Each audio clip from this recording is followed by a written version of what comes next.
In this video, we will look at how to integrate a pinch valve into your experimental setup.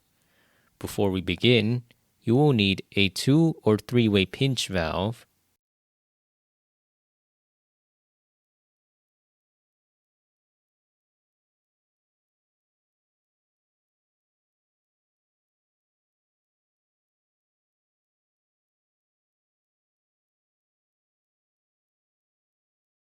some 2-pin adapters,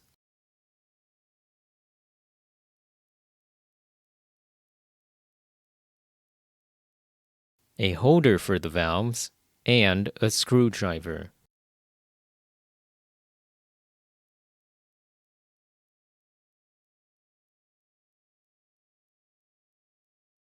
The valve's wires aren't suited for a direct connection, so we'll need to attach a 2-pin adapter to them. Once the wires are inside, screw the adapter to fix them in place.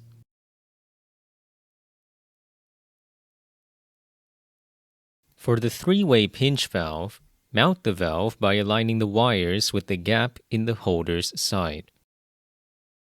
Both valves use Tygon tubing, but the 3-way one needs this tubing to be forked. In any case, you may stretch the tubing to fit inside the valve's channels.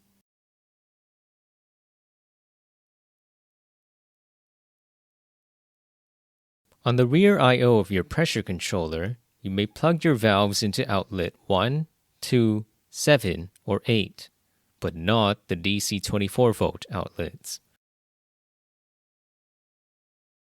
For the 2-way valve, this procedure is largely the same, though the valve cannot be mounted due to its size.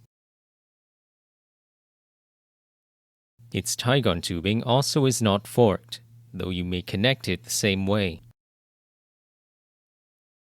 Connect this valve to the pressure controller, and we may start controlling them. Once your valves are connected, go to the I/O menu to control them. Valves may be independently turned on and off.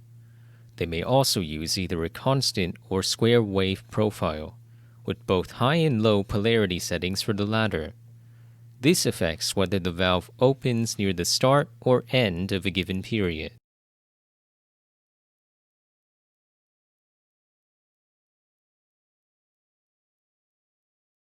Our pressure controller also allows advanced scripting of pinch valves.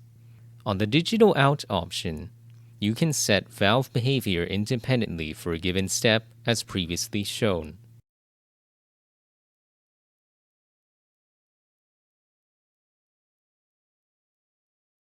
You may also control wave settings here, so this can be a powerful tool for automating your setup.